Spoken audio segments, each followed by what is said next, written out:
شريك له وأشهد أن محمدا عبده ورسوله أما بعد فأعوذ بالله من الشيطان الرجيم بسم الله الرحمن الرحيم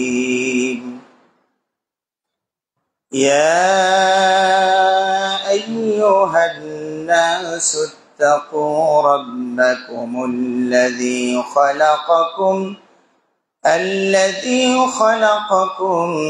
من نفس واحدة وخلق منها زوجها وبث منهما رجالا كثيرا ونساء واتقوا الله الذي تساءلون به والأرحام إن الله كان عليكم رقيبا عن أبي هريرة رضي الله تعالى عنه قال قال رسول الله صلى الله عليه وسلم من نفس عن مؤمن كربة من كرب الدنيا نفس الله عنه كربة من كرب يوم القيامة ومن يسر على معسر يسر الله عليه في الدنيا والآخرة ومن ستر مسلما ستره الله في الدنيا والآخرة الله في عون العبد ما كان العبد في عون أخيه رواه مسلم আলহামদুলিল্লাহ, সমস্ত প্রশংসা যাবতীয় গুণগান মহান আল্লাহ সুবহানাহু ওয়া তাআলার জন্য, যিনি আমাদেরকে তার অসংখ্য অগণিত সৃষ্টি কুলের মাঝে মানব জাতি হিসেবে দুনিয়াতে প্রেরণ করেছেন এবং বিশেষ করে মুসলিম জাতি হিসাবে এই ধরাধামে, এ ভূপৃষ্ঠে, এ বসুন্ধরায় পাঠিয়েছেন। রব্বুল আলামিনের কৃতজ্ঞতা এবং শুকরিয়া জানাচ্ছি আলহামদুলিল্লাহ। সালাত এবং সালাম, শান্তির ধারা বর্ষিত হোক আমাদের প্রিয় নবী, বিশ্ব নবী, সর্বশেষ ও সর্বশ্রেষ্ঠ নবী নবী মুহাম্মদুর রাসূলুল্লাহ সাল্লাল্লাহু আলাইহি ওয়াসাল্লামের প্রতি। সমবেত সম্মানিত মুসল্লিবৃন্দ, আজকে এই পবিত্র খুতবায় আমি আপনাদের সামনে যে বিষয় নিয়ে আলোচনা করার ইচ্ছা পোষণ করি সেটি হচ্ছে মানবতার কল্যাণে ইসলাম। ইসলাম এটি যেহেতু মানব প্রণীত নয়, মানুষের বানানো নিয়ম নয়, সহজ ভাষায় যেটা আমরা জেনে থাকি, বুঝে থাকি, মানব রচিত নয়। সুতরাং এখানে পক্ষপাতিত্ব এমন কোনো আইন বা নিয়ম রাখা হয়নি, অথবা স্বার্থপর নিজের স্বার্থকে রক্ষা করার জন্য কোনো আইন, কোনো নিয়ম প্রণয়ন করা হয়নি। যেহেতু এইটি মহান স্রষ্টা, মহান আল্লাহ সুবহানাহু ওয়া তাআলার পক্ষ থেকে একমাত্র গৃহীত, মনোনীত, মকবুল ধর্ম ইসলাম, সুতরাং এই ইসলামের এ টু জেড, আদ্য প্রান্ত, কোথাও কোনো অসঙ্গতি পাওয়া যাবে না। এই ইসলামের মাঝে শুধু ইনসাফ আর ইনসাফই পাওয়া যাবে, জুলুমের লেশ মাত্র, ধোঁয়া, এমনকি গন্ধটুকু পাওয়ার উপায় নেই। আর ইসলাম সবসময় মানুষের কল্যাণ নিয়ে চিন্তা করে। তাই যদি না হতো তাহলে আল্লাহ রাব্বুল আলামিন দুনিয়াতে নবী এবং রাসূল পাঠাতেন না, পাশাপাশি লিখিত সংবিধান, আসমানি কিতাবগুলো পাঠাতেন না। আল্লাহ রাব্বুল আলামিন নবী এবং রাসূল কেন পাঠিয়েছেন? মানুষের কল্যাণের জন্য। দেখবেন নবী রাসূলগণ তার উম্মতদের কাছে কখনোই কোনো সুবিধা চাননি। আমাকে এত টাকা বেতন দিতে হবে তাহলে আমি দাওয়াতি কাজ করব। তাদের বক্তব্য ছিল ইন আজরিয়া ইল্লা আলাল্লাহি রাব্বিল আলামিন, আমার খাওয়া পড়া নিয়ে তোমাদের কোনো টেনশন করা লাগবে না, আমার কোনো পারিশ্রমিকও দেওয়া লাগবে না, আমার পারিশ্রমিক দিবেন রব্বুল আলামিন আল্লাহ। নবী রাসূলগণ নিঃস্বার্থভাবে মানবের কল্যাণের জন্য মানুষকে আল্লাহর পথে আহ্বান করতেন, যাতে করে তার ইহকালটাও সুন্দর হয়, পরকালটাও যেন সুখময় হয়। যত নবী এবং রাসূল এসেছেন সবারই মিশন এবং ভিশন ছিল একই। কেউ নিজের দলকে ভারী করার জন্য কাউকে আহ্বান করেননি। নবী সাল্লাল্লাহু আলাইহি ওয়াসাল্লাম, নবী রাসূলগণ তাদের নিজস্ব স্বার্থ উদ্ধার করার জন্য, রক্ষা করার জন্য, পৈতৃক ভিটা উদ্ধার করার জন্য, হারানো ক্ষমতাকে ফিরিয়ে পাওয়ার জন্য কখনোই তারা প্রচেষ্টা চালাননি। তাদের দায়িত্ব ছিল এই অসহায় আত্মভোলা মানুষগুলো যেন আল্লাহর পথ থেকে বিচ্যুত না হয়, কারণ এখান থেকে সরে গেলেই ওর অকল্যাণ হবে। এই অকল্যাণটা হোক এটা নবী রাসূল চাননি। যার কারণে নিজের খেয়ে সবকিছু নিজের করে মানবের কল্যাণে তারা দিবানিশি কাজ করে দিয়েছেন। নূহ আলাইহিস সালাতু ওয়াস সালামের প্রচেষ্টাগুলো আপনারা সূরা নূহে পড়ে নেবেন। তিনি কতভাবে বলছেন, রব্বি ইন্নী দাআউতু কওমি লাইলাও ওয়া নাহারা, পালনকর্তা আমি আমার জাতিকে দিবানিশি ডেকেছি। এখানে অলসতার কোনো সুযোগই নেই। যিনি মানুষকে দিনের সুযোগ পেলে দিনে ডেকেছেন, রাতের সুযোগ পেলে রাতে ডেকেছেন, একাকী সুযোগ পেলে একাকী ডেকেছেন, সম্মিলিতভাবে সুযোগ পেলে সম্মিলিতভাবে ডেকেছেন, প্রকাশ্যে ডেকেছেন, গোপনে ডেকেছেন। কি তার স্বার্থ ছিল, কি তার লাভ ছিল, কিন্তু জাতি বোঝেনি। এই মানুষগুলোকে মানুষ চিনতে ব্যর্থ হয়েছে।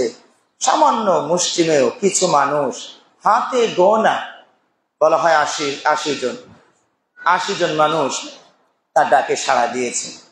৯৫০ বছর দাওয়াতি কাজ করে মাত্রই কয়জন মানুষ? তাহলে প্রতি বছর একটা করে ডাকে সাড়া দিলেও তো ৯৫০টা মানুষ হওয়ার কথা ছিল, কিন্তু সেটা হয়নি। তো সম্মানিত ভাইরা, ইসলাম সবসময় মানুষের কল্যাণ কামনা করে, ইহকালে এবং পরকালে। এমন শ্রেষ্ঠ ধর্ম, এমন শ্রেষ্ঠ মতাদর্শ পৃথিবীর নয়, এই বিশ্বে, এই জগতে, আসমান জমিন সহ কোথাও আমি খুঁজে পাবো না। আপনি গণতন্ত্র বলুন, সমাজতন্ত্র বলুন, আরো তন্ত্রমন্ত্র যত আছে সবগুলো করা হয়েছে ব্যক্তির স্বার্থের জন্য, কিছু মানুষের স্বার্থের জন্য। আপামর জনগণ, সকল মানুষের নির্বিচারে নির্বিশেষে সবার কল্যাণের জন্য কখনো চিন্তা করা হয়নি। ইসলাম শুধু মানুষকে নিয়েই ভাবেনি, সৃষ্টি জগৎকে নিয়েও ভেবেছে। ইসলাম শুধু মানবতার ধর্ম এইটুকু বলতে আপনারা এটা বুঝবেন না যে ইসলাম শুধু মানুষের কল্যাণে কাজ করেছে, বরং ইসলাম সৃষ্টি জগতের আরো যে পার্ট রয়েছে, আরো যে অধ্যায় এবং পর্ব রয়েছে, আরো যে জাত রয়েছে, তাদের প্রতিও বিশেষ গুরুত্ব আরোপ করেছে, যেহেতু এটা কল্যাণের ধর্ম। ইসলাম পশু পক্ষীদের প্রতিও ইনসাফ করতে বলেছেন। আল্লাহ নবী সাল্লাল্লাহু আলাইহি ওয়াসাল্লাম বলেছেন, ওয়াইদা কাতালতুম ফাআহসিনুল কাতলা ওয়াইদা যাবাহতুম ফাআহসিনুয যাবহা। হত্যা যদি করোই তাহলে নির্মমতার সাথে করিও না, ইহসানের সাথে করো, দয়া মায়া দিয়ে হত্যা করো।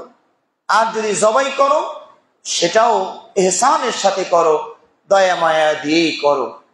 এখানে আবার কেউ অনেকে ভুল বুঝবেন না যে হত্যার মনে হয় অনুমতি ইসলাম দিয়েছে, তবে একটু দয়া মায়া করেই মারতে বলছেন। বিষয়টা এমনটি যেন উল্টা ভাবে কেউ না বোঝেন। ইসলাম যেটা বলেছেন, ওয়াইদা কাতালতুম ফাআহসিনুল কাতলা, যদি হত্যা করো তার নির্মমতা নয়, স্বাভাবিকভাবে ইহসানের সাথে যত তাড়াতাড়ি ওকে বিদায় দিয়ে দেওয়া, দুনিয়া থেকে বিদায় দেওয়া যায় সেই চেষ্টা করো। এটা কোন হত্যার কথা বলেছেন? ইসলামে যে হত্যাটা বৈধ সেই সকল ক্ষেত্রে বলা হয়েছে, অবৈধ হত্যার কথা এখানে বলা হয়নি। সে ইসলামের গণ্ডি থেকে বের হয়ে গিয়েছে, মুরতাদ হয়ে গিয়েছে, তাহলে ওকে মারা এখন কি হয়ে গেল? বৈধ হয়ে গেল। সে যেহেতু সে রাষ্ট্রদ্রোহী কাজে লিপ্ত হয়েছে। ইসলাম আল্লাহর রাষ্ট্র, ইসলাম এই জগৎ আল্লাহর রাষ্ট্র, সে রাষ্ট্র চলতে হলে এই সংবিধানকে মেনে চলতে হবে। কিন্তু সে ইসলামে আসার পরে আবার সে এখান থেকে বের হয়ে গিয়েছে, তাকে হত্যা করার কথা অনুমতি ইসলাম দিয়েছে। আর বিবাহের পরে যদি কেউ অনৈতিক কাজে জড়িত হয়, চারিত্রিক অবক্ষয় নেমে আসে, তাহলে তাকেও প্রমাণিত হলে, বেশ প্রমাণিত হওয়ার জন্য অনেক সময় জটিল জটিল শর্ত দেওয়া হয়েছে। সেই জটিল শর্ত প্রায় 4 জন মানুষের, ন্যায় পরায়ণ মানুষ, পাপিষ্ঠ মানুষের সাক্ষ্য গ্রহণযোগ্য নয়, ন্যায় পরায়ণ মানুষের চাক্ষুষ সাক্ষীর কথা বলা হয়েছে। অনেক সময় দেখবেন এই আইনগুলোকে উপহাস করা হয় যে ইসলাম এই অনিয়মটা ধরার জন্য 4 জন সাক্ষীর কথা বলেছে। এটা কি কোনোদিন সম্ভব? 4 জন সাক্ষী খুঁজতে যাবে কখন? এর মাঝে তো তাদের মিশন, অপরাধীদের মিশন শেষ হয়ে যাবে। ইসলাম তো এখানে মানে হাস্যকর একটা বিধান দিয়েছে। সম্মানিত ভাইরা, এখানে ইসলাম কেন এই 4 জন সাক্ষীর ব্যবস্থা রেখেছে? মানুষের কল্যাণের জন্যই রেখেছে।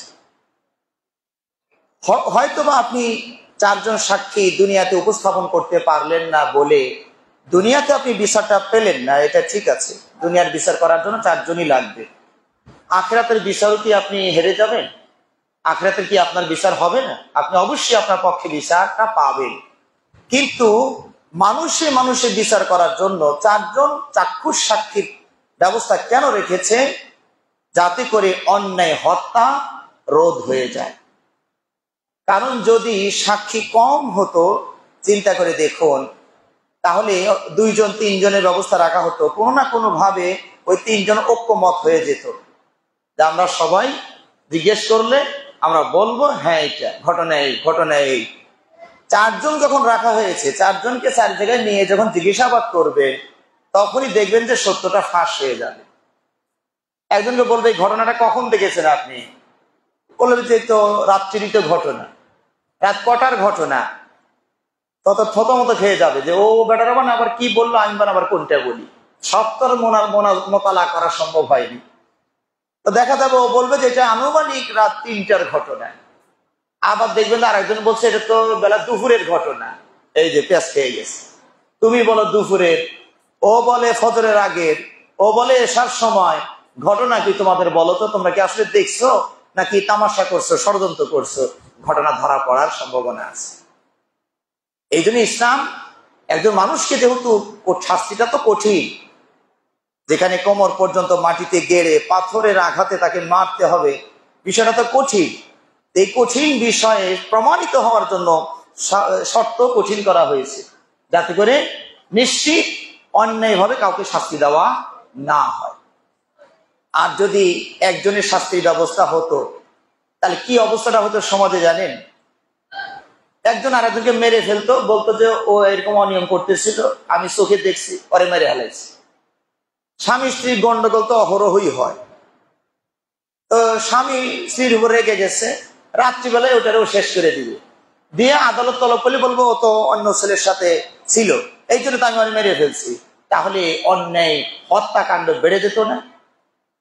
অন্যায় হত্যাকাণ্ড বেড়ে যেত।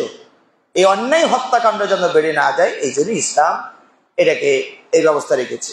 হয়তোবা তারপরেও আপনি বলতে পারেন, যা আপনার আলোচনায় বা আমরা এতক্ষণে আলোচনায় বুঝতে পারলাম, ইসলাম মানবতার ধর্ম, হত্যা করলেও দয়া ময়া করেই হত্যা করতে বলা হলো।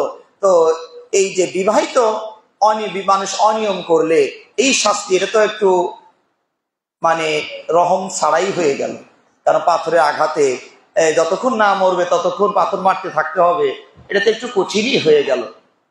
ডাক্তার জাকির নায়েকের বক্তব্য যারা খেয়াল করেছেন, আমেরিকাতে তাকে এই প্রশ্নটা করা হয়েছিল তিনি তখন উত্তরে বলেছিলেন যে আমি যখন ওই হাউসে প্রশ্ন করি যে আচ্ছা বলুন তো এটার শাস্তি কি হতে পারে, কেউ বলছে 5 বছর জেল, 7 বছর জেল, 2 বছর জেল, এরকম ভাবে এক একজন এক এক রকম বলেছে। ডক্টর জাকির নাইক বললেন এই শাস্তি যারা পেয়েছে ফিরে আসার পরে আরো বেশি করে ওই অনিয়মটা করছে। ও তো শ্বশুরবাড়ি দেখে আসছে, শ্বশুরবাড়ি মানে জেলখানা বুঝাইলাম, শ্বশুরবাড়ি দেখে আসছে যে ওখান থেকে এত বেশি কিছু ঝামেলা নাই, বরং একদিক দিয়ে সুখী, কাজ কাম না করেই খাওয়া পাওয়া যায়। তো সুতরাং ওখানে গেলে তার সমস্যা নাই, ও বের হয়ে এসে আরো বেশি অনিয়ম করে। তখন কিছু মানুষ যারা দুইজন 3জন ছিলেন তারা বললেন ঘটনা যদি এই হয় তাহলে আমি প্রথমবারই তাকে মৃত্যুদণ্ড দিয়ে দিব। আসলে বিষয়গুলো হয় কি, যখন অন্যের ব্যাপারে চিন্তা ভাবনা হয় তখন মনে হয় আইনটা একটু জটিলই, একটু নির্মমই হয়ে গিয়েছে। কিন্তু যদি আপনাকে বলা হয় যে আপনার আপন বোনের সাথে এরকম একজন ছেলে দুষ্ট অন্যায় করেছে, তাকে যদি আপনার হাতে তুলে দেওয়া হয় আপনি কি করবেন? তখন বলবেন কি, ওরা আমি সিল্লে হলাম, মানে তো জবাই তো করবেন না, মারবেন না, সিল্লা মানে চামড়াটাকে সিলবেন। গরু যেমন চামড়া ছেলে জবাই করার পরে ওরা জিন্দা আমি সিলে ফেলবো। দেখেছেন, যখন নিজের ব্যক্তিগত আঘাত আসে তখন আর আইনের তো আখ্যা করে না, তখন বলে ওরা আইনে করে সিলে হালাম। হ্যাঁ, কারণ মার সাথে যেরকম কোনো ছেলের দুর্ঘটনা ঘটায় ওই ছেলে কি বসে থাকবে? ওই ছেলে ওরা বলবে যে ওরে পাইলে একবার নির্মম ভাবে একটা মানে মানে জয়েন্ট শুটে হালাম, প্রত্যেকটাতে কাটবে। তাহলে ইসলামের শাস্তিটা এখানে কঠিন কেন করেছে জানেন? তার মানে বুঝতে পারছেন যে এই অনিয়মটা আল্লাহ কত অপছন্দ করে। এরকম অনিয়ম যেন সমাজে না ঘটে, কারণ এটা ঘটা মানেই বংশ নষ্ট হয়ে যাওয়া, মানে অন্যের সন্তান এই বাড়িতে লালন পালন হচ্ছে, এই বাড়ির লোকের খাবার দাবার খাচ্ছে, এই লোকটা মারা গেলে ওয়ারিশও হচ্ছে, তাহলে সুপুরা জগৎটাকে উল্টাপাল্টা করে ফেলে দেয়। এই জন্য ইসলাম এই পাপটাকে ঘৃণা করেছে, এই জন্য শাস্তির মাত্রাটাও বেশি রাখা হয়েছে যাতে করে এই ধরনের ঘটনা না ঘটে। হ্যাঁ, বৈধ অবস্থা, বৈধ সোর্স যেহেতু আল্লাহ ব্যবস্থা করেছেন, তো অবৈধতে যাবে কেন, সেটাও তো একটা প্রশ্ন। সুতরাং এখানে যদিও বাহ্যিক দৃষ্টিতে মনে হয় যে একটু কঠিন শাস্তি, কিন্তু নিজে আক্রান্ত হলে মনে হয় যে এটা এই শাস্তিটাও যথেষ্ট হয় নাই, তখন মনে হবে এইরকম। আর ইসলাম এখানে এই শাস্তির ব্যবস্থা কেন রাখলো জানেন? কারণটা হলো যে এই অনিয়মটা করতে গিয়ে যে একটা মানুষ পুরা শরীরের একটা সে তৃপ্তি আহরণ করেছে অন্যায়ভাবে, পুরা শরীরের একটা মজা টেস্ট সে আস্বাদন করেছে, এই জন্য তাকে পাথরে আঘাত দিতে হবে যাতে করে পুরো শরীরেই আঘাতটাও পৌঁছে যায়। এই অনিয়মের মজা নেওয়ার গজাটা এরকমই হবে, এই জন্য ইসলাম এই সিস্টেমটা করেছে। সম্মানিত ভাইরা, আমরা বলছিলাম ইসলাম মানবতার ধর্ম, হত্যার ক্ষেত্রে ইসলাম ন্যায়পরায়ণ, ইনসাফ, দয়া মায়া করে করতে বলা হয়েছে, কিছু ব্যতিক্রম ছাড়া। তার মধ্যে আরেকটি ব্যতিক্রম হচ্ছে আল কিসাস। কেউ যদি অন্যায়ভাবে আরেকজনকে হত্যা করে প্রমাণিত হয়ে যায়, তাহলে কিসাসটা হলো ও যেভাবে নির্মমতার সাথে ওকে হত্যা করেছে, আদালতের, ইসলামী আদালতে যে এটা বৈধ আছে যে তাকেও এইরকম নির্মমতা দিয়েই হত্যা করা হবে। ওই যে টিট ফর টেট, জাযাউ সাইয়্যাতিন সাইয়্যাতুম মিথলুহা ওয়া ইন আকাবতুম ফাআকিবু বিমিথলি মা উকিবতুম বি। আল্লাহ বলছেন তোমরা যদি কাউকে শাস্তি দাও তাহলে ওই পরিমাণ দাও যে পরিমাণ তোমাকে শাস্তি দেওয়া হয়েছে। তাহলে এই ক্ষেত্রে একটা সমতা বিধানের জন্য যদি একটা মানুষ আর একটা মানুষকে খুব নির্মম ভাবে হত্যা করেই থাকে, তাহলে ওকেও ওই নির্মমতার সাথেই হত্যা করা বৈধ আছে। এটাকে আরবিতে যেটাকে কিসাস বলা হয়, এটা আপনাদের ছাত্র যারা আছেন তারা জানবেন।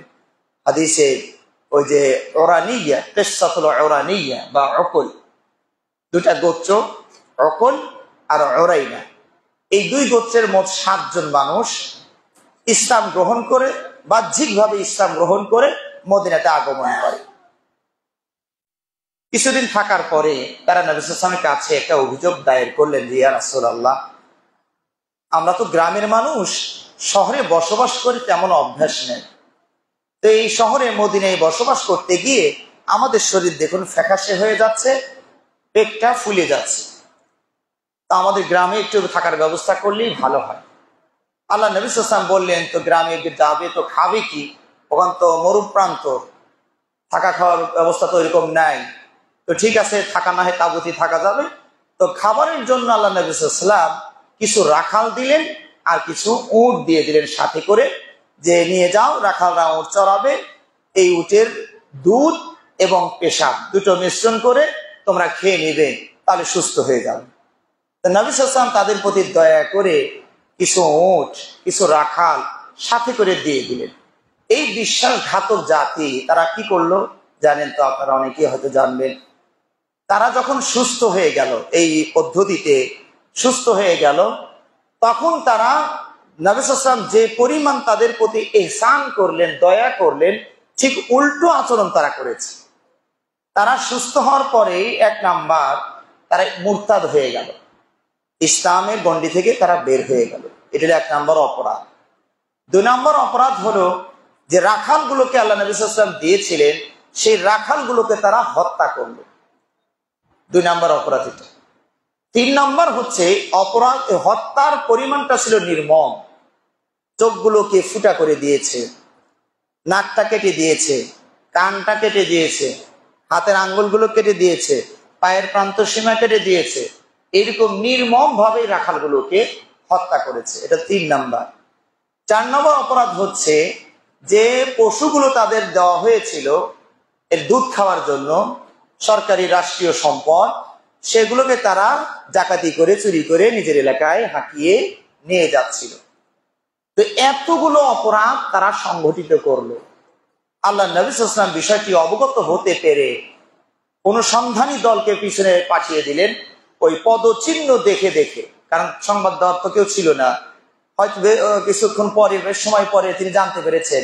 ধরবেন কেমনে, কোন দিকে গেল, ওই যে উটগুলো কোন দিকে গেছে, ওই উটের পায়ের ছাপ তো ওই মরু প্রান্তরে রয়ে গেছে, তো এই দিক গেছে। ওই পদচিহ্ন দেখে দেখে লোকগুলোকে পিছু ধাওয়া করে আল্লাহ নবী সাল্লাল্লাহু আলাইহি ওয়াসাল্লাম তাদেরকে ধরে নিয়ে এসে ওইভাবেই হত্যা করেছিলেন যেভাবে তারা রাখালদেরকে হত্যা করেছিল। এতগুলো অপরাধ, এই জন্য তাদেরকেও মুসলা করা হয়েছিল। মুসলা, যেটা আপনারা হাদিসে পড়েছেন, মুসলা হচ্ছে প্রান্ত সীমা, নাক কাটা, চোখ কাটা, চোখ ফুটা করে দেওয়া, মানে হাত পায়ের আঙ্গুল কেটে ফেলা, এগুলোকে বলা হয় মুসলা। এইভাবে হত্যা করা শরীয়তে নিষিদ্ধ। কিন্তু ঘাতক যদি ওইভাবে কোনো ব্যক্তিকে হত্যা করে থাকে, তাহলে ওকেও ওইভাবে মারা জায়েজ আছে। এগুলো হচ্ছে সবই ব্যতিক্রম মাসআলা। সুতরাং আমি যে জিনিসটি আপনাদেরকে বোঝাতে চাচ্ছি, পাশাপাশি কিছু ডালপালা আসছে, সেগুলো একটু পরিপাটি করার চেষ্টা করছি, যাতে করে আলোচনার মাঝে ভুল বোঝার সুযোগটা কম থাকে, যদিও আমাদের সাধ্যের বাইরেও অনেক কিছু থাকে। তা আমরা যেটা বলছিলাম যে ইসলাম মানুষের কল্যাণে কাজ করে, শুধু মানুষ নয়। আমরা এই উদাহরণটা, এই কথাটা বোঝানোর জন্য এই উদাহরণটাও নিয়ে আসলাম যে ইসলাম পশু পাখির ক্ষেত্রেও দয়া মায়া করার কথা বলেছে। ওই হাদিসটি আপনাদের জানা আছে। আল্লাহ নবী সাল্লাল্লাহু আলাইহি ওয়াসাল্লাম বলছেন, গুফিরা লিইমরাতিন মুমিসাতিন, সেই একজন চরিত্র ভ্রষ্টা নারী, একটা কুকুরকে, যে কুকুরটা পিপাসার কারণে মারা দেওয়ার উপক্রম হয়েছিল, তিনি এই কুকুরকে পানি পান করিয়েছিলেন। কিভাবে পানি পান করালেন? তার কুয়া থেকে পানি তোলার তেমন সুব্যবস্থা ছিল না। পায়ের মোজাটা খুলে, আর মোজা খুলবেন তো রশি পাবেন কোথায়? ওই গায়ের ওড়নাটা দিয়ে রশি বানিয়েছিলেন। আবার অনেকে মনে করবেন যে মোজা দিয়ে পানি কি উঠানো যাবে? হ্যাঁ, আমাদের দেশের মোজা তো কাপড়ের মোজা, কাজেও ভিজাই মুশকিল, ওর ভিতরে ঢুকাইলে ওর সাথে আবার ইট বাঁধা লাগবে, তাহলে যদি আমি ভিতরে একটু যাই। এই মোজা তো পানি উঠবে, যা তো ওই ফোটা ফোটা পানি, হয়তো সোয়া সোয়া কিছু পানি আসবে। আর এখানে যে মোজার কথা বলা হয় সেটা হলো খুফফুন, চামড়ার মোজা। আর চামড়ার মোজা দেখবেন ওইটা হলো সুর মতো, এই যে বুট জুতা যেটা আপনারা বলেন, এইরকম। তো এটা শক্ত হয়, মজবুত হয়, ওখানে পানি ঢুকলে ওই যে সেনাবাহিনী যে জুতা পরে, প্লাস্টিকের জুতা দেখবেন, ওই জুতা কাদার মধ্যে হেঁটে গেলেও আবার হাঁটু পর্যন্ত ওনারই থাকে, তো ওই কাদা টাদা সমস্যা হয় না। তো ওই মোজাটা ছিল কিছুটা ওই রকম। তো ওড়না দিয়ে বেঁধে পানি, কুয়া থেকে পানি তুলে এই কুকুরকে পানি পান করিয়ে তার প্রাণ রক্ষা করার কারণে একজন চারিত্রিক ভাবে মানে ভ্রষ্টা নারীকেও আল্লাহ রাব্বুল আলামিন ক্ষমা করে দিয়েছেন। সুবহানাল্লাহি ওয়া বিহামদিহি সুবহানাল্লাহ আযীম। তাহলে বোঝা গেল পশুর কল্যাণ করার জন্য যদি এত খারাপ মেয়ে সে যদি ক্ষমা পেয়ে জান্নাতে যেতে পারে, তাহলে আমরা যদি মানুষের সেবা করি তাহলে আমাদের অবস্থাটা কত দূর হতে পারে। সুবহানাল্লাহি ওয়া বিহামদিহি সুবহানাল্লাহ আযীম। আবার ওই হাদিসটিও আপনাদের জানা আছে, উযযিবা ইমরাতুন ফি হিররাতিন, একজন মেয়েকে শাস্তি দেওয়া হয়েছে একটা বিড়ালের কারণে। এই বিড়ালটাকে সে বেঁধে রেখেছিল, খাবারও দেয়নি, আবার ছেড়েও দেয়নি যে আল্লাহ রিজিক খুঁজে বেড়াবে আর খাবে। এই জন্য এই মহিলাটাকে আল্লাহ রাব্বুল আলামিন কিয়ামতের ময়দানে জাহান্নামের ভিতরে তাকে আযাব দিচ্ছে। তার সুতরাং এখান থেকে বোঝা গেল যে প্রাণীর প্রতিও ইসলাম কত দয়াশীল, যে প্রাণী জগতের প্রতি যদি আপনি দয়া মায়া করেন তাহলে আপনার জন্য বিশাল ফজিলত এবং মর্যাদা রয়েছে। এবার আসুন আমাদের মূল পয়েন্টে আসি, যেটা আমরা বলছিলাম যে মানুষ মানুষের জন্য, তথা ইসলাম মানুষের কল্যাণের জন্য। আল্লাহ রাব্বুল আলামিন পবিত্র কোরআনে বিভিন্ন আয়াতে, বিশেষ করে সূরা নিসা 1 নম্বর আয়াতে বলছেন, ইয়া আইয়ুহান নাসুত্তাকু রাব্বাকুমুল্লাযী খালাকাকুম মিন নাফসিন ওয়াহিদা। মানে আমরা যে পরস্পরে মানুষ দয়াশীল হব, একজনের দুঃখে দুঃখী হব, একজনের সুখে নিজে আনন্দিত হব, এই যে মনোভাবটা আমাদের থাকা উচিত, এই মনোভাবটা বোঝার জন্য আল্লাহ রাব্বুল আলামিন সূরা নিসার এই আয়াতটি বলছেন। সেটা হলো যে ও মানুষেরা, এখানে কোনো মুমিনকে ডাক দেওয়া হয়নি, সমগ্র মানুষকে ডাক দিয়ে বলা হয়েছে, ইয়া আইয়ুহান নাস, ও মানুষেরা, ইত্তাকু রাব্বাকুমুল্লাযী খালাকাকুম মিন নাফসিন ওয়াহিদা, তোমরা তোমাদের সেই পালনকর্তাকে ডরো, ভয় করো, যিনি তোমাদেরকে একটি মাত্র আত্মা থেকে সৃষ্টি করেছে। ওয়া খালাকা মিনহা যাওজাহা, এবং সেই আত্মা থেকে তার যুগল, তার জোড়া, তার স্ত্রী সৃষ্টি করেছে। এবং এই দুই যুগল থেকে ওয়াবাত্তা মিনহুমা রিজালান কাসীরান ওয়া নিসাআ, এই দুই যুগল হতে অসংখ্য অগণিত অনেক মানুষ নরনারী করে আল্লাহ রাব্বুল আলামিন জমিনে ছড়িয়ে দিয়েছে। আজকে দেখুন আমরা এই যে এখনকে যে প্রজন্ম, যে জেনারেশন আমরা এখন দুনিয়াতে আছি, এটার শাখাটার মূল শাখাটা কোথায়? সেই আদম আর হাওয়া। আমরা হয়তোবা হাজার হাজার হতে পারে বা লক্ষ সিঁড়ির পরে আমরা এখানে অবস্থান করছি, কিন্তু এইভাবে যদি আপনি আপনার পক্ষ থেকে যাওয়া শুরু করেন, যে আপনার নাম কি? আব্দুল্লাহ। আপনার বাবার নাম কি? আব্দুর রহমান। আপনার দাদার নাম কি? আব্দুল খালিক। এইভাবে যদি যেতে থাকেন, যেতে যেতে যেতে যেতে সর্বশেষ বাবার নাম হবে আদম, সর্বশেষ মার নাম হবে হাওয়া আলাইহা সালাতু ওয়াসসালাম। যে যেদিক থেকেই যান, সবার মূল উৎস কিন্তু একটি। এই এক উৎস থেকে মানুষকে সৃষ্টি করে আল্লাহ রাব্বুল আলামিন মানব জাতিকে কি মেসেজটা দিলেন, এটা একটু চিন্তা করুন তো। আল্লাহ রাব্বুল আলামিন কি পারতেন না এরকম আরো 10টা ফ্যামিলি তৈরি করতে? দেখুন ওই সময় এই একক ফ্যামিলি হওয়ার কারণে অনেক বিধিবিধানে ছাড় দিয়ে দিয়েছিলেন আল্লাহ রাব্বুল আলামিন। কারণ একটাই পরিবার যেহেতু, আদম আর হাওয়া, এদের জোড়া জোড়া সন্তান হতো। পরের বছর আবার এক জোড়া সন্তান ছেলে মেয়ে। বিয়েটা কেমন ছিল? ক্রস। আগের বছরের ছেলে, পরের বছরের মেয়ে, আগের বছরের মেয়ে, পরের বছরের ছেলে, ক্রস, যাতে করে একবারে আপন দুই ভাই একই বছরে যদি আসছে এদের বিয়ে না হয়। এই নিয়ম না করে আল্লাহ তো আর একটা পরিবার তৈরি করতে পারতেন। আল্লাহ তো বলতে পারতেন যে আচ্ছা ঠিক আছে, আদম আর হাওয়া তোমরা এক পরিবার, আর আব্দুল্লাহ আর আমিনা আর এক পরিবার, আর আব্দুর রহমান আর সালমা আর এক পরিবার। এবার তোমরা উৎপাদন করো, পরস্পরে পরস্পরে বিয়ে দিও। আল্লাহ সেটা করলেন না কেন? সেটা করলেন না কেন? একটা মূল রাখলেন কেন? এই কথা বোঝানোর জন্য, যাতে মানুষ যেন মনে না করে যে আমরা হলাম আব্দুল্লাহ আমিনার ঘরের সন্তান আর এরা হলো আদম আর হাওয়ার ঘরের সন্তান, তত মিল নাই। কাজে যে যেমন ঘরে দখল তো করে শক্তি দিয়ে দখল করে খাওয়ার নাও, এটা যেন বুঝতে না পারে। এখানে এই মেসেজটা দেওয়া হয়েছে, তুমি যাকে আঘাত করো সে তোমার ভাই। হয়তো বা সিঁড়ির নিচে নামতে অনেক দূরে গিয়ে পড়েছে, কিন্তু ও আসলে তোমার ভাই, ও আসলে তোমার বোন, কারণ তোমরা এক মূল থেকে এসেছো।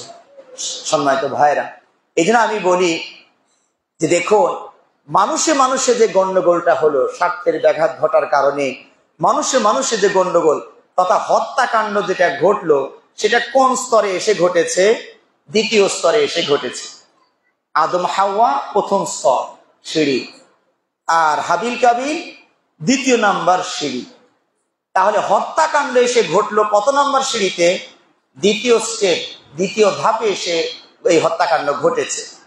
আমার কাছে কেন যেন মনে হয় যে আল্লাহ যদি ওই আমেনা আর আব্দুল্লাহ নামে আরেক ফ্যামিলি তৈরি করতেন, তাহলে আদম আর হাওয়া আর আব্দুল্লাহ আর আমেনা ওই প্রথম গ্রুপেই গন্ডগোল লাগে। তো ওই যে প্রথম স্তরে যেন আঘাত আক্রমণ না হয়, ওইটা সেফটির জন্য আল্লাহ এক ফ্যামিলি তৈরি করেছেন, তার থেকে বংশ ছড়িয়ে দিয়েছেন। সুতরাং যাকে আপনি আঘাত করছেন, যার প্রতি আপনি নির্দয় হচ্ছেন, ও কিন্তু আপনার ভাই, ও কিন্তু আপনার বোন। হয়তো বা যে বললাম সিঁড়ির কারণে একটু দূরে চলে আসছে। আল্লাহ রাব্বুল আলামিন আপনাদেরকে সম্বোধন করে বলেছেন, কুনতুম খায়রা উম্মাতিন উখরিজাত লিন-নাস। কুনতুম খায়রা উম্মাহ, তোমরা হচ্ছে শ্রেষ্ঠ জাতি। তোমাদেরকে, বিশেষ করে মুসলিম জাতিকে বলা হচ্ছে, তোমাদেরকে সৃষ্টি করা হয়েছে মানুষের কল্যাণের জন্য। মানুষের কল্যাণ করার জন্যই মুসলিম জাতির জন্ম, সৃষ্টি। তা'মুরুনা বিল মা'রুফ ওয়া তানহাউনা আনিল মুনকার। সমাজে গর্হিত অন্যায় কাজ দেখলে বাধা দিবে, ভালো কাজের আদেশ করবে। ওয়া তু'মিনুনা বিল্লাহ, এবং আল্লাহর প্রতি বিশ্বাস করবে। এখানে একটু খেয়াল করুন তো, যেটা 1 নাম্বার হওয়ার কথা সেটাকে আল্লাহ রাব্বুল আলামিন 3 নাম্বারে নিয়ে গিয়েছেন, বা 4 নাম্বারে। আল্লাহ বলছেন কুনতুম খায়রা উম্মাতিন উখরিজাত লিন-নাস। তারপর কি বলছেন? তা'মুরুনা বিল মা'রুফ ওয়া তানহাউনা আনিল মুনকার ওয়া তু'মিনুনা বিল্লাহ। আচ্ছা, কেউ যদি আমর বিল মা'রুফ, ভালো কাজের আদেশ করে, মন্দ কাজে বাধা সৃষ্টি করে, তাহলে কি সে মুমিন হয়ে যাবে? তাহলে কি ভালো কিছু পাবে আল্লাহর কাছে? না, ঈমান তো আগে, ঈমান তো লাগবেই। ঈমানের পরে এই কাজগুলো করলে আপনি ফায়দা পাবেন, সুবিধা পাবেন। কিন্তু আল্লাহ রাব্বুল আলামিন যেটা না হলে এই দুটোর কোনো ফায়দা পাওয়া যাবে না, সেটাকেই লাস্টে উল্লেখ করলেন কেন? আল্লাহ তো এই কথা বলতে পারতেন যে কুনতুম খায়রা উম্মাতিন উখরিজাত লিন-নাস তু'মিনুনা বিল্লাহ ওয়া তা'মুরুনা বিল মা'রুফ ওয়া তানহাউনা আনিল মুনকার। আগে আল্লাহর প্রতি ঈমান আনবা, পরে এই দুটো কাজ করবা। কারণ হচ্ছে মাঝে মাঝে আল্লাহ রাব্বুল আলামিন ওই যেগুলো একটু কম গুরুত্ব দেয় মানুষ, সেগুলো যেন মানুষের ব্রেনে আগে আনা যায়, যাতে করে গুরুত্বটা বেশি দেয়, একদম অবহেলাই না ফেলে রাখে যে ওটা তো 2 নাম্বার, ওটা তো 3 নাম্বার। এই জন্য রাব্বুল আলামিন চিরাচরিত নিয়মের ব্যত্যয় ঘটিয়ে যেটা 1 নাম্বার ওরে 3 নাম্বারে নিয়ে রেখেছেন, আর যেটা 2-3 সেটাকে 1 দিয়ে নিয়ে আসছে। সুবহানাল্লাহি ওয়া বিহামদিহি সুবহানাল্লাহিল আযীম। সুতরাং মানুষের বিপদে আপদে সুখে দুঃখে আপনার আমার অনেক কিছু করার আছে। আল্লাহ নবী সাল্লাল্লাহু আলাইহি ওয়াসাল্লাম বলছেন, মান নাফাসা আন মুমিনিন কুরবাতান মিন কুরাবিদ দুনিয়া নাফাসাল্লাহু আনহু কুরবাতান মিন কুরাবি ইয়াউমিল কিয়ামাহ। যে ব্যক্তি কোনো আত্মার, কোনো মানবের দুনিয়ার কোনো কষ্ট, দুনিয়ার কোনো বিপদ, দুনিয়ার কোনো সমস্যা সলভ করে দিবে, সমাধান করে দিবে, দূর করবে, আল্লাহ রাব্বুল আলামিন তার দায়িত্ব নিচ্ছেন যে আমি আল্লাহ তোমার আখিরাতের সমস্যা, আখিরাতের কষ্ট, আখিরাতের বিপদ আমি দূর করে দিব। সুবহানাল্লাহ, সুবহানাল্লাহ। তাহলে দেখুন মানুষের কষ্ট, অন্যের কষ্ট, অন্যের সমস্যা যদি কোনোভাবে আপনি দূর করতে পারেন, তাহলে আপনার সমস্যা দূর করার দায়িত্ব কে নিয়েছেন? স্বয়ং আল্লাহ। তাও কোথাকার সমস্যা? যে যার পরে আর কোনো সমস্যা হতে পারে, সেটা আখিরাতের সমস্যা। দুনিয়ার সমস্যা, এক ভাই না আসলে আর এক ভাই আসবে, দুলা ভাই না আসলে শ্যালক আসবে, শ্বশুর না আসলে ভগ্নিপতি আসবে, কেউ না কেউ আসবে, কিন্তু আখিরাতের সমস্যা দূর করার জন্য কাউকে আপনি পাবেন না। তো আল্লাহ রাব্বুল আলামিন আপনাকে গ্যারান্টি দিচ্ছেন, আপনি যদি দুনিয়াতে মানুষের অকল্যাণ কষ্ট দূর করার চেষ্টা করেন, আল্লাহ দায়িত্ব নিয়েছেন আপনার আখিরাতের কষ্ট সমস্যা দূর করার। সুবহানাল্লাহ। ওমান ইয়াসসারা আলা মু'সিরিন ইয়াসসারাল্লাহু আলাইহি ফিদ দুনিয়া ওয়াল আখিরাহ। যারা বান্দাদের উপরে সহজ আচরণ করবে, কঠিন করবে না, যে কোনো ক্ষেত্রেই সহজ, যত সহজ করা যায়, আচ্ছা ঠিক আছে ভাই সহজ, এরকম সহজ করবে, সহনীয় পর্যায়ে নিয়ে আসবে, আল্লাহ তার প্রতি সহজ করবেন দুনিয়া এবং আখিরাতে। এটা ডবল অফার, দুনিয়াতেও হবে, আখিরাতেও হবে। এগুলো ঘটনা আপনাদের জানা আছে, সবগুলো দলিল দিলে সময় চলে যাবে। ওই যে 3 জন ব্যক্তি গর্তের ভিতরে ঢুকেছিল বানি ইসরাইলের, মনে পড়েছে ঘটনাগুলো। এই লোকগুলো যে মানে এই বিপদ থেকে উদ্ধার পেল, মানে দুনিয়াতেও যে আল্লাহ তাদের সহযোগিতা সহজ করেছেন। দেখুন, একজন ছিল শ্রমিকের মান নষ্ট করে নাই, শ্রমিক কাজ করে রাগ করে মূল্য পারিশ্রমিক না নিয়ে চলে গেছিল, সে ওই টাকাটা শুধু ফেরতই দেয়নি, বরং প্রবৃদ্ধি ঘটিয়ে সম্পদের পাহাড়ের মতো করে সবটুকু ফেরত দিয়েছে। এই যে মানুষের কল্যাণে এই লোকটাই মহাজন কাজ করেছে, এদের বিপদ থেকে উদ্ধার হয়েছে। আল্লাহ সহজ করে দিয়েছে না, আল্লাহ ওয়াদা বাস্তবে পাওয়া গেল না। ওই ছেলেটা বাবা মার সেবা করেছিল।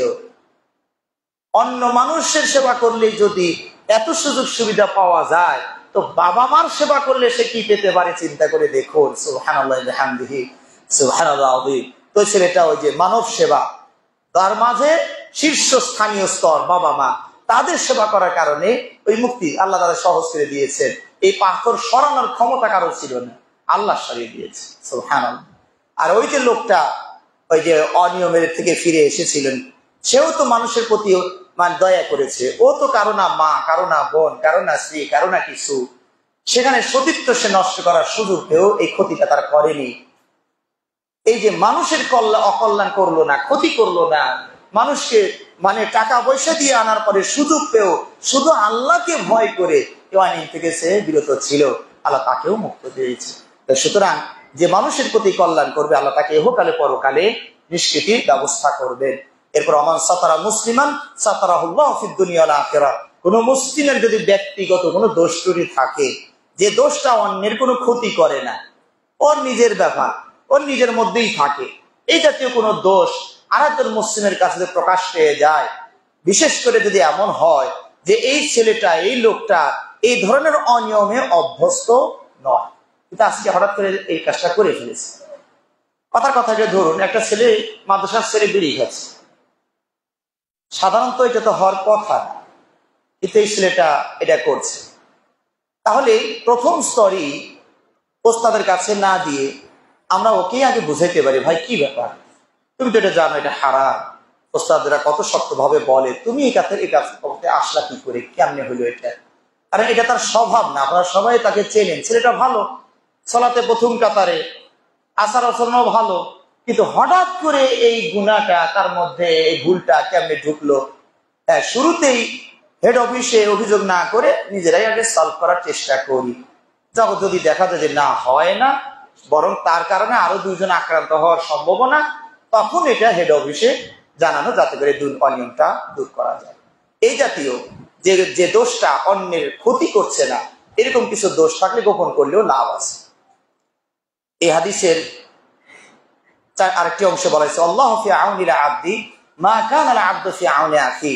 আল্লাহ ততক্ষণ পর্যন্ত বান্দার সাহায্য সহযোগিতা করবেন যতক্ষণ পর্যন্ত বান্দা তার ভাইয়ের সাহায্য সহযোগিতায় থাকবে। সুবহানাল্লাহ। সুতরাং মানুষের সমস্যাগুলো কি কি, ওগুলো নির্ণয় করুন এবং ওগুলো সমাধান করার চেষ্টা করুন, তাহলে আল্লাহ আপনার সাহায্যে থাকবেন। এটা আল্লাহর ওয়াদা। একজন মানুষ খেতে পাচ্ছে না, অভাব অনটনে যাচ্ছে, পরিশ্রম ভালোই করছে, অলস না, কিন্তু কেন যেন তার বরকত হচ্ছে না, দিন যায় খেতে পায় না, বাচ্চাগুলো হাওমাও করে কাঁদে, আপনি পাশের বাসায় আছেন, মাছ গোছ অঢেল পরিমাণ কামাই হচ্ছে, খাচ্ছেন, তাহলে ওদের একটু খেয়াল করা দরকার না? ওদের তো খেয়াল করা উচিত।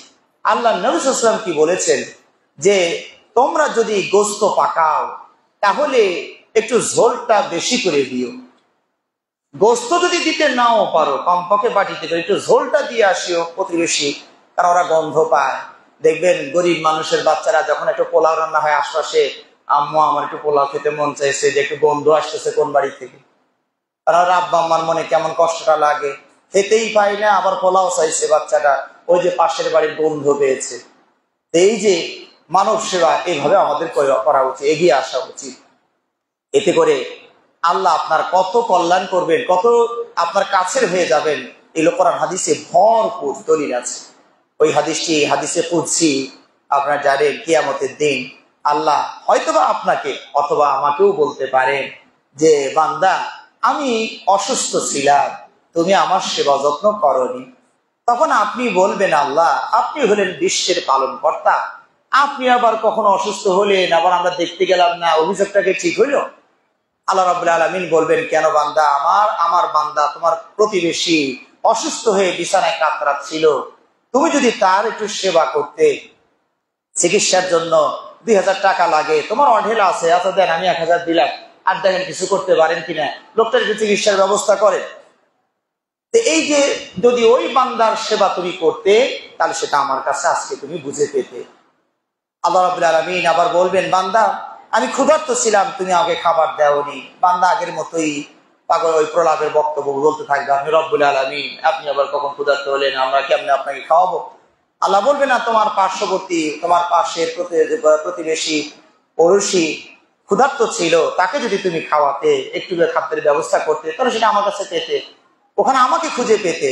এবার পিপাসিত মানুষের কথাও বলবেন, এই পিপাসিত মানুষের পাশে তোমরা দাঁড়াতে, তাহলে সেটা আমার কাছে পেতে। তাহলে দেখো, মানব সেবার মাঝে স্রষ্টাকে পাওয়া যায়। সুবহানাল্লাহ, সুবহানাল্লাহ। ওই হাদিসটি আপনাদের জানা আছে আশা করি। আল্লাহ নবী সাল্লাল্লাহু আলাইহি ওয়াসাল্লাম বলছেন, রাআইতু রাজুলান ইয়াতাকাল্লাবু ফিল জান্নাতি ফি শাজারাতিন, সেই ব্যক্তিকে আমি দেখেছি যে লোকটা একটা বৃক্ষের কারণে জান্নাতে গিয়ে ঘোরাফেরা করছে। সুবহানাল্লাহ। এরা নেক আমল কি? নেক আমল, ওই একদিন রাস্তা দিয়ে যাচ্ছিল, রাস্তার একটা গাছ হেলে পড়ে রাস্তার উপর পড়ে গিয়েছে, মানুষের যেতে কষ্ট হচ্ছে, ওই যেতে ছেলে বাঁকা হয়ে চিপা চাপা দিয়ে পার হওয়া লাগছে। এই আল্লাহর বান্দা বললেন যে এই ডালটা কেটে না সরানো পর্যন্ত আমি আর সামনে যাচ্ছি না। তিনি তখন এইটা সরানোর ব্যবস্থা করলেন, মুসলমানদের পথের কাঁটা সরাইলেন। এই একটু কষ্ট, ডাল একটু হেলে গেছে, যাওয়া যায়, একটু কষ্ট হয়, সাইকেল নিয়ে যাচ্ছেন, নেমে কাটতে যেতে হয়, সহজে যাওয়া যাচ্ছে না। এইটুক রাস্তার কষ্ট দূর করার কারণে আল্লাহ রাব্বুল আলামিন তাকে জান্নাতে নিয়ে রেখে দিয়েছেন। সুবহানাল্লাহ।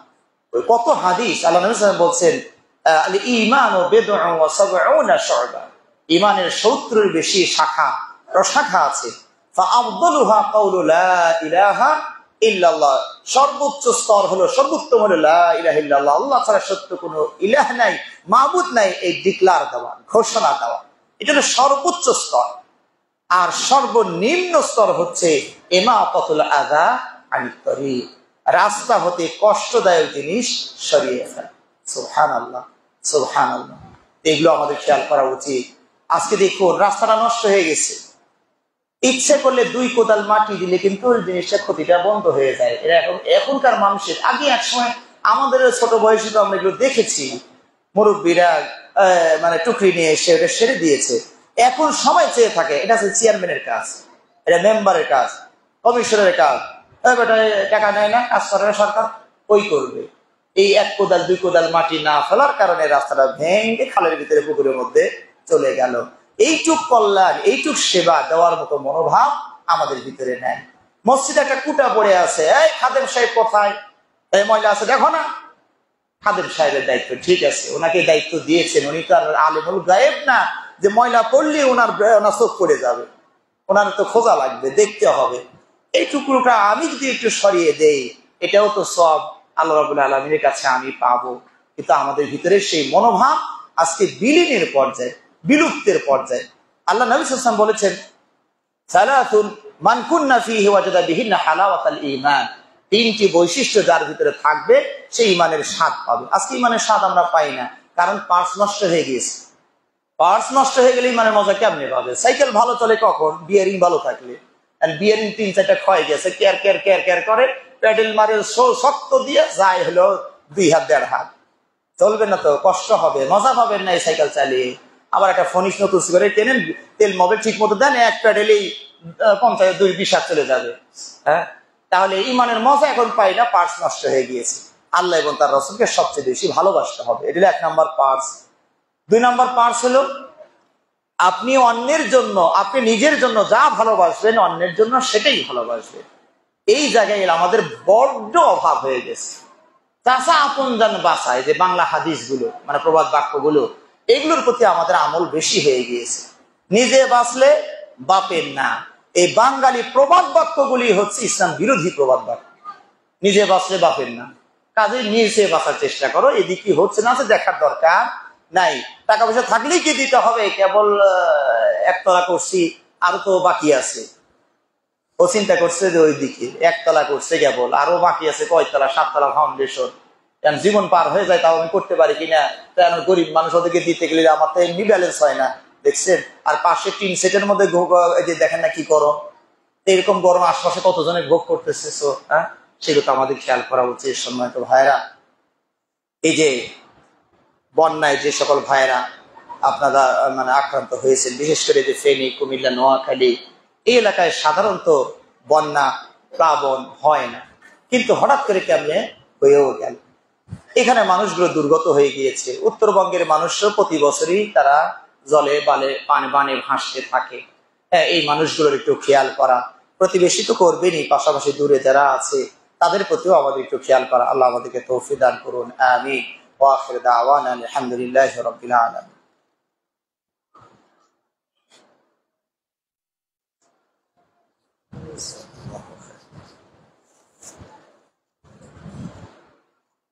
إن الحمد لله وحده والصلاة والسلام على من لا نبي بعده وعلى آله وأصحابه ومن تبعهم بإحسان إلى يوم الدين أما بعد।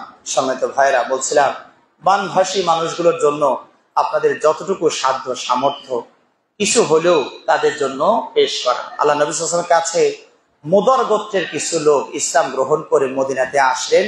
লোকগুলোর অবস্থা ছিল জীর্ণ শীর্ণ, পরনের পোশাকটা ছিল ছেঁড়া ফাটা, আর দেহটা ছিল কঙ্কালের মতো। কতদিন ধরে যে এরা খাবার পায় না, খেজুরি পায় না, যে দেহে একটু গোস্ত নাই, চামড়া আর হাড্ডি। আল্লাহ নবী সাল্লাল্লাহু আলাইহি ওয়াসাল্লাম এই মানবেতর মানুষগুলোকে দেখে খুবই বিব্রত হলেন। বিব্রত বলতে বোঝাচ্ছে পেরেশান হয়ে গেলেন। কি করে মানুষগুলোর দুঃখটা দূর করা যায়। তিনি একবার বাড়িতে যান, আবার ফিরে আসেন। বাড়িতে যাবেন প্রধানমন্ত্রী, উনি ওই সময় এই লোকগুলোর অভাব দূর করার মতো খাদ্য তার ঘরে নাই। আবার একটু বাড়িতে যায়, আবার ফিরে আসেন। একবার গিয়ে ফিরে আসেন, আবার যান। কেন যান? দেখলেই তো নাই। আমার কাছে মনে হয় আবার কেন গিয়েছেন, হয়তো বা নবী সাল্লাল্লাহু আলাইহি ওয়াসাল্লাম মনে করেছেন কোনো বাসা থেকে একটু হাদিয়া আমার বাসায় আসলো কিনা, তো হাদিয়া যদি একটু দুধ টুধ এসে থাকে তো ওইটাই নিয়ে এসে এদেরকে খাওয়াবেন। এই জন্য একবার ঘরে যান, আবার মসজিদে আসেন। কিন্তু এই লোকগুলোর এই দুঃখ দেখে মনে কষ্ট দূর করার সুযোগ নবীর হচ্ছে না। আল্লাহ নবী সাল্লাল্লাহু আলাইহি ওয়াসাল্লাম বেলালকে বললেন, ইয়া বেলাল আযিন, আযান দিয়ে দাও, আযানের সময় হয়ে গেছে। তাই আযান দিতে বললেন, আযান হয়ে গেল, সালাত হলো। আল্লাহ নবী সাল্লাল্লাহু আলাইহি ওয়াসাল্লাম দুটো আয়াত পড়ে এই সাহাবাদেরকে শুনিয়ে দিলেন। প্রথম আয়াত হলো সূরা নিসার আয়াত, যেটা কিছুক্ষণ আগে আমি আপনাদেরকে শুনিয়েছি।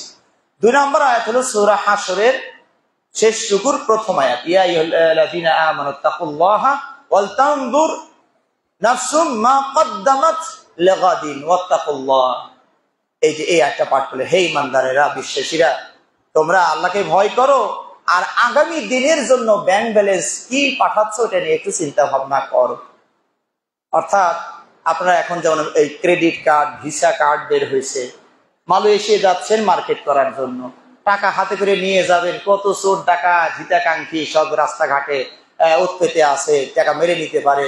এই জন্য নিরাপত্তার জন্য, সেফটির জন্য আল্লাহ আপনি ব্যাংকের মাধ্যমে এলসি করে বা হাবিজাবি কি সব নাম আছে, ক্রেডিট কার্ড বা ভিসা কার্ড নিয়ে চলে গেলেন। টাকা নেওয়া লাগলো না, টাকা দিলেন ব্যাংকে, চলে গেলেন মালয়েশিয়ায় একটা ভিসা কার্ড নিয়ে।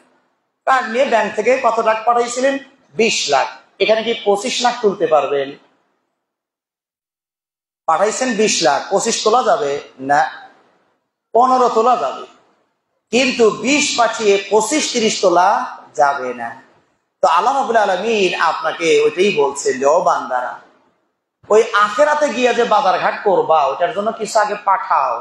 তো আল্লাহ রাব্বুল আলামিন আপনি যে আমলগুলো করছেন এটা যেন চোর ডাকাত শয়তান মেরে নিতে না পারে, এজন্য আমল করার সাথে সাথে বলে এটা আমার কাছে থাক, এটা আমার কাছে হেফাজতে থাক, তুমি এপারে আসো, তোমার সব দিয়ে দিবনি, আরো বেশি করে দিবনি। সুবহানাল্লাহি ওয়া বিহামদিহি সুবহানাল্লাহিল আযীম।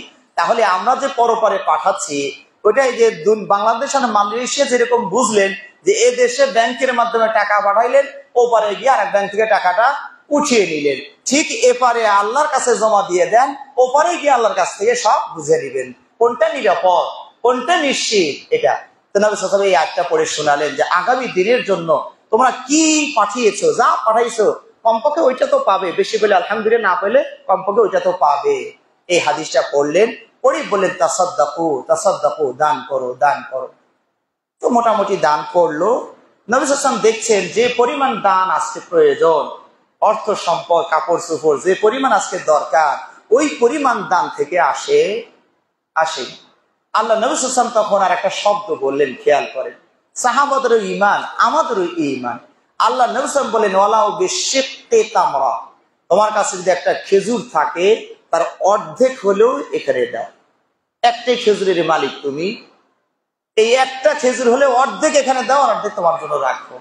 এই কথাটা যখন আল্লাহ নবী সাল্লাল্লাহু আলাইহি ওয়াসাল্লাম মুখ দিয়ে বেরিয়েছে, পিছন থেকে একজন সাহাবী বুঝতে পেরেছেন যে আজকে দানের খুব ফজিলত, দানের খুব দরকার। না হলে নবী সাল্লাল্লাহু আলাইহি ওয়াসাল্লাম একটা খেজুর থাকলে অর্ধেক হলেও দিতে বললেন, বিষয়টা অনেক গুরুত্ব দিলেন। ওই সাহাবী বাড়িতে গিয়ে কাঁচা টাকা, ওই তো সময় তো টাকা তো কাঁচা টাকা, কাগজের তো না, কাঁচা টাকার বস্তা এই দুই হাতে আনতে পারছিলেন না, ধরাধরি করে নিয়ে এসে নবীর সামনে রেখে বলে, ইয়া রাসূলুল্লাহ, এই যে এটা নেন, আল্লাহ রাস্তায় যেখানে খরচ করা দরকার সেখানে খরচ করেন। সুবহানাল্লাহ। উনি হয়তো কোনো আশা নিয়ে জমাইছিল, যে তখন দেখলো যে না, নিরাপদ ব্যাংক হলো আল্লাহর ব্যাংক। এই যে বস্তা নিয়ে এসে আল্লাহর ব্যাংকে জমা দিল, আখিরাতে উঠাবে, এলসি করে দিল, ভিসা কার্ড আর ক্রেডিট কার্ড নিয়ে নিল। সুবহানাল্লাহ। এই দৃশ্য দেখে সাহাবাদের ভিতরে দানের প্রতিযোগিতা শুরু হয়ে গেল। হায় হায়, ও তো সিরি, তো এত ধনী মানুষ না, এত গরিব মানুষের মতোই এই লোকটা এত দান করলো, আমরা বসে থাকলাম। উঠে গিয়া সবাই যার যা আছে এনে ফেলা শুরু। খেজুরের জায়গায় খেজুরের স্তূপ হয়ে গেল, কাপড়ের জায়গায় কাপড়ের স্তূপ হয়ে গেল, দিনার দিরহামও কিছু জমা হয়ে গেল। আল্লাহ নবী সাল্লাল্লাহু আলাইহি ওয়াসাল্লাম তখন চেহারাটা একটু হাস্যোজ্জ্বল পরিলক্ষিত হচ্ছিল। এখন একটু হাসি হাসি ভাব, যে লোকগুলোর দুঃখ কষ্ট একটু দূর করা যাবে। সুবহানাল্লাহ। দেখুন, মানুষের কষ্ট দেখে নবী সাল্লাল্লাহু আলাইহি ওয়াসাল্লাম কষ্ট পেয়ে গিয়েছেন। এটার নাম, এটাই মুসলিমের বৈশিষ্ট্যটা, এরকম হওয়া উচিত ছিল। আজকে কিন্তু আমরা কষ্ট দিলেই শান্তি পাই, দিছি আজকে আর দিলেই শান্তি। আর নবী সাল্লাল্লাহু আলাইহি ওয়াসাল্লাম কষ্ট দূর করলে শান্তি, যেটা মুমিন হওয়ার, মুমিনদের মাসালুল মুমিনিনা ফি তাওয়াদ্দুহি ওয়া তাআতুফিহি ওয়া তারাহুমিহি মাসালুল জাসাদ। মুমিনদের ভালোবাসা প্রেম দিতে হবে একটা দেহের মতো। একটা দেহে কোথাও আঘাত লাগলে, পায়ে যদি একটা কাটা ফোটে, সারা দেহ অনুভব করে, ভেটো দেয়, শরীরে জ্বর এসে যায়। এই জ্বর আসলে মানে মেসেজ দিয়ে দিল যে তোমার শরীরে কোনো থেকে অশান্তি হয়েছে, পুরো শরীর আক্রান্ত হয়ে যায়। এটা আজকে আমরা মুসলিমদের ভিতরে সেই সম্প্রীতি, সেই সৌহার্দ্যতা, সেই ভালোবাসা, সেই হৃদ্যতা, সেই মায়া মহাব্বত, দয়া, এগুলো আমাদের কাছ থেকে আস্তে আস্তে বিলীন হয়ে যাচ্ছে, যার কারণে আল্লাহর কাছ থেকে দয়া মায়াও আমরা মাহরুম হয়ে যাচ্ছি, পাচ্ছি না। সুতরাং এই বিষয়টাকে উল্টিয়ে দিতে হবে। আল্লাহ আমাদেরকে তৌফিক দান করুন, আমিন। বিশেষ করে ইতিমধ্যে হয়তো বা আপনারা দিয়েছেন, আমার মনে হয় জামিয়া সালাফিয়ার পক্ষ থেকেও ত্রাণের ব্যবস্থা করা হয়েছে। ফিলিস্তিনেরও ত্রাণ বিতরণ এখান থেকে হয়েছে। আশা করি বাংলাভাষী মানুষের জন্য হচ্ছে। আপনারা সেখানে মুক্ত হস্তে অংশগ্রহণ করার চেষ্টা করবেন।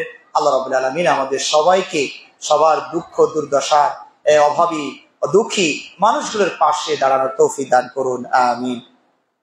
আল্লাহুম্মা সাল্লি আলা মুহাম্মাদ ওয়া আলা আলি মুহাম্মাদ কামা সাল্লাইতা আলা ইব্রাহিম ওয়া আলা আলি ইব্রাহিম ইন্নাকা হামিদুম মাজিদ। আল্লাহুম্মা বারিক আলা মুহাম্মাদ ওয়া আলা আলি মুহাম্মাদ কামা বারাকতা আলা ইব্রাহিম ওয়া আলা আলি ইব্রাহিম ইন্নাকা হামিদুম মাজিদ। আল্লাহুম্মা আইজ্জিল ইসলাম ওয়াল মুসলিমিন, আল্লাহুম্মা আইজ্জিল ইসলাম ওয়াল মুসলিমিন, আখযুরিল কাফরাতাল ফাজরাতাল ইয়াহুদ ওয়াল মুশরিকিন, আল্লাহুম্মা দাম্মির দিয়ারহুম ওয়া শাত্তিত শামলাহুম ওয়া মাযজিদ জামাআহুম। আল্লাহুম্মা আনসুরনা ফাইন্নাকা খায়রুন নাসিরিন, আল্লাহুম্মা আনসুরনা ফাইন্নাকা খায়রুন নাসিরিন। সুবহানা রাব্বিকা রাব্বিল ইজ্জাতি আম্মা ইয়াসিফুন ওয়া সালামুন আলাল মুরসালিন ওয়ালহামদুলিল্লাহি রাব্বিল আলামিন। দাঁড়িয়ে থাকার সুযোগ করে দিন।